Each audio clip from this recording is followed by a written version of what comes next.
Alright guys, welcome back to my channel. My name is Donald. So today we're going to go through the latest news from the last week with respect to Nexo being barred from the USA, Genesis filing for Chapter 11, and even worse, Binance will be disabling SWIFT transactions for its customers, and we're going to take a look at how might Coinbase be affected by the same thing, because both Binance and Coinbase, they both use the same banks. So if you're involved with either of those exchanges or you're looking to get in, you might want to watch this video because there's a lot of things going on in crypto right now, and you want to be able to be on the safe side in these days of the wild west. Other than that guys, let's not waste any more time. Be sure to go smash that like and subscribe button for the YouTube algorithm, and let's jump on into today's video. So guys, with these weekly update videos, use the timestamps below because something I'm talking about might not be applicable to you and you don't want to waste your time. So please use the timestamp to jump to the section you're interested in. But for right now, we're going to talk about Nexo being barred from the USA. Now, Bulgarian authorities have discovered, they have evidence that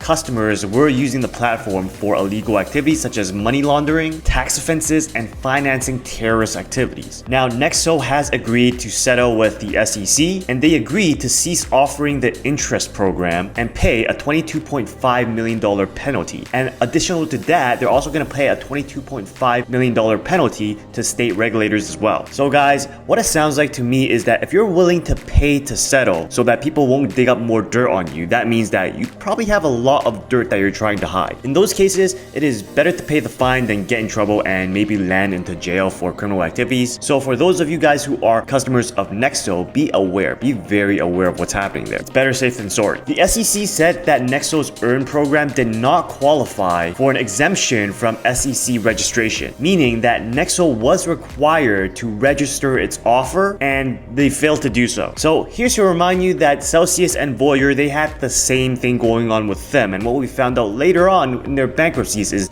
they're basically Ponzi's. They were all operating without securities licenses, and Nexo is doing the exact same thing, except that Nexo hasn't been caught yet. And the people who can't see this right now are obviously driving blind. Nexo also made a statement saying it is now unfortunately clear to us that despite rhetoric to the contrary, the US refuses to provide a path forward for enabling blockchain businesses, and we cannot give our customers confidence that regulators are focused on their best interests. We learned what happened with Celsius, Voyager, and FTX. They all had dirt on them. They're all doing dirty schemes behind retail customers and the customers that put money with them, and Nexo to me is doing the exact same thing. You gotta ask the important questions. If you want to operate in US, all you have to do is go get the licenses. But why are they not going ahead and just getting the licenses and instead causing such a hissy fit? Why would they rather settle $45 million with the US SEC and the state regulators? And whose money are they using to pay that $45 million settlement? Now, from experience with Celsius, Voyager, and FTX, they were not making any money. Do you think that Nexo is going to be the same, or are they going to be different? Where are they getting that $45 million?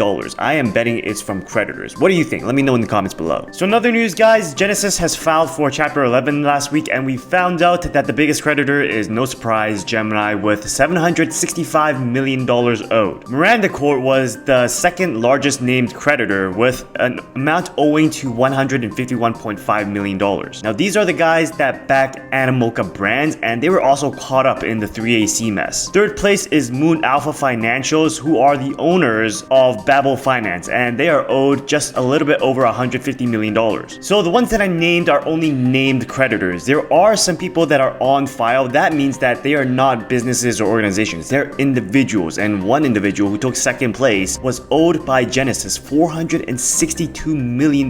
That's by one individual, and that's crazy guys. So that just goes to say that the safest place is in your ledger. And if you haven't gotten yourself a ledger or an Apricorn, be sure to do that. You can get that in the pinned comments below. This is for your crypto so that you have access to your crypto, your keys, your crypto. And the Apricorn is basically a military encrypted USB. This is where I keep all my seed phrases because you need a pin in order to get inside the contents of this USB. And if you want to learn more about how these things work, please check out the video that I made on how to use a ledger. I don't know why people aren't talking about this more, but Binance's SWIFT banking partner has betrayed them, because Binance's SWIFT banking partner is going to ban all US dollar transfers below $100,000. And Binance has reported that this is the case for all crypto exchange clients. Until we are able to find an alternative solution, you will not be able to access your bank account to buy, sell crypto via SWIFT with a value of less than $100,000 USD after February 1, 2023. So you can still buy and sell crypto with credit or debit debit cards that you will never do because of fees, and you can still use Swift to do transfers that are non-USD related, like the euro. The banking partner that set this limitation on Binance is called Signature Bank, and Dirty Bubble Media has made an article about them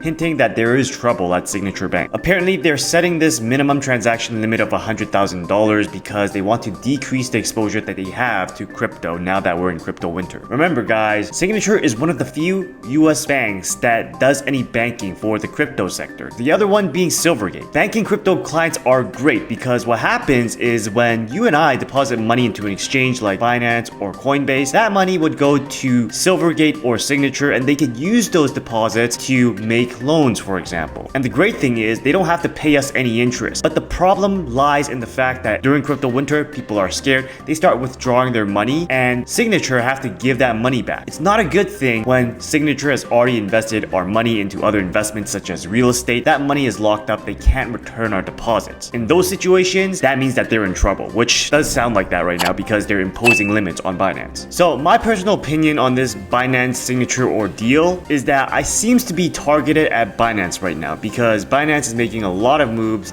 They look sketch in the eyes of the US government and the eyes of a lot of other people. And Signature Bank is HQ'd in New York, and with the collapse of such things as FTX, Celsius, Voyager, the SEC and the government are taking a much more closer look into all these crypto exchanges. And Binance right now is public enemy number one. But the thing is, Binance is not the only one that works with Signature. Coinbase does too. So this last part is mainly a conspiracy theory on how Coinbase can ban user withdrawals. Because here's the scary part, and we see this with Binance right now because they're screwing retail with what's happening with Signature blocking Swift transfers for Binance customers that work in USD that they're depositing and withdrawing in USD with Binance. They will need to look for alternatives now. It is less scary because Binance primarily doesn't work with US customers. Binance US does, but not Binance. And if you're using Binance Global anyways, you're likely trading with stablecoins because most of their pairs are in USDT, for example. So this rule of a minimum transaction amount of $100,000 from Signature seems to be Binance targeted. But we see that it is something that can happen. So I want to say that I don't see it happening, but it can happen where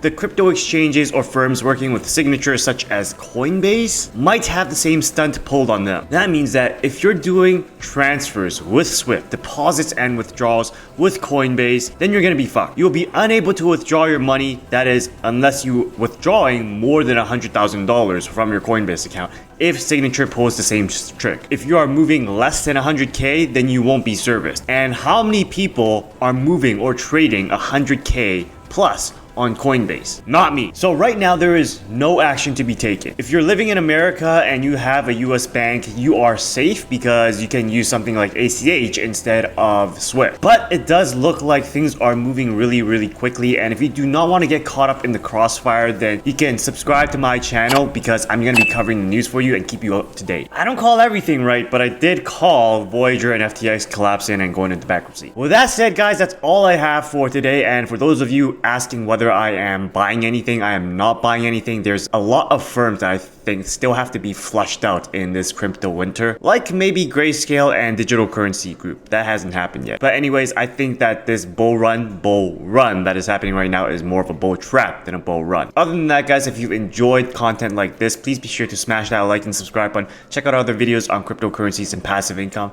And remember, guys, continue working, continue building, continue inspiring. I'll see you next time.